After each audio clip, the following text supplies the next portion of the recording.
बोलो द्वारकाधीश की, बोलो रामचंद्र भगवान की, बोलो आशापुरा मात की।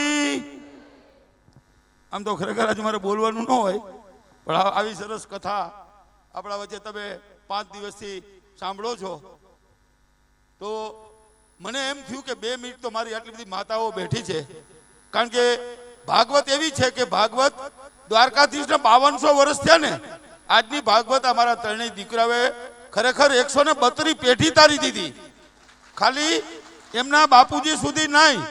અને આ છોકરાઓનું ગૌરવ લેવું જોઈએ કે મારા મોટા ભાઈ હું 5 વર્ષનો હતો ત્યારે એને હળમતિયા છોડી દીધું, હળમતિયાથી એને 5 કિલો અનાજ નથી લીધું, અને એનો પુત્ર ભૂપતસિંહ અને એના 3 પુત્ર, ત્રણેયનું નામ નથી લેતો, આપણે ખ્યાલ જ છે, 1 થી 1 ચડ્યા હતા। ગૌરવની વાત એ છે કે આજે ત્રણેય સંતાનો સાથે છે અને નવા બંગલા મૂકી અને જૂના ઘરમાં રહે છે, અને એની એકતા છે એ ખરેખર ગૌરવ લેવા જેવી છે। મને માન થયું એનું, મને મારા દીકરાઓનો ફોન આવ્યો, મેં કીધું દાદાને આમંત્રણ દેવા ઘરે ન આવવાનું હોય, ફોન જ કરવાનો હોય। જો તારો આ દાદો દ્વારકાથી તારી હારે હોય તો હળવતિયા વાળો દાદો તો તારી હારે હોય જ।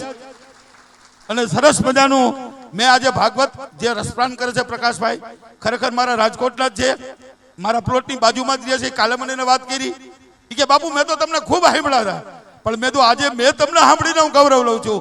મને તમે સાંભળ્યા એટલે તમે મારા દાદાના ભજન કરો છો, મારા દાદાના ગીત ગાવ છો, મારા દાદાને તમે ઉજળા બનાવ્યા છે, હું એની સીધી લીટીનો વારસદાર છું, એટલે મને તો ગૌરવ થાય કે કૃષ્ણ મય જય તે નમો ભગવતે વાસુદેવાય।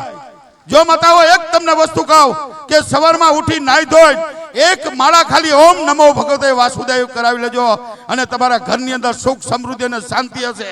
અને બીજી વાત તમને એ કરી દઉં કે જેના ઘરની અંદર માતા બેન દીકરી પત્નીની પૂજા થતી હશે એ ઘરમાં સુખ સમૃદ્ધિ ને શાંતિ હશે ને હશે।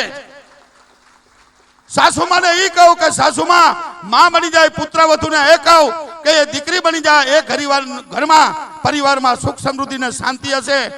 અને જો માતા અને પિતા જેમ ભગવાનોએ પણ પોતાના પત્નીઓને આગળ રાખ્યા છે, ઘણા મને એમ કે તમે પત્નીની પણ પૂજા કરવાનું કહો છો, એટલે પૂજા એટલે આરતી કરવાનું નથી કહેતો, પત્ની છે તમારું પ્રાયશ્ચિત છે।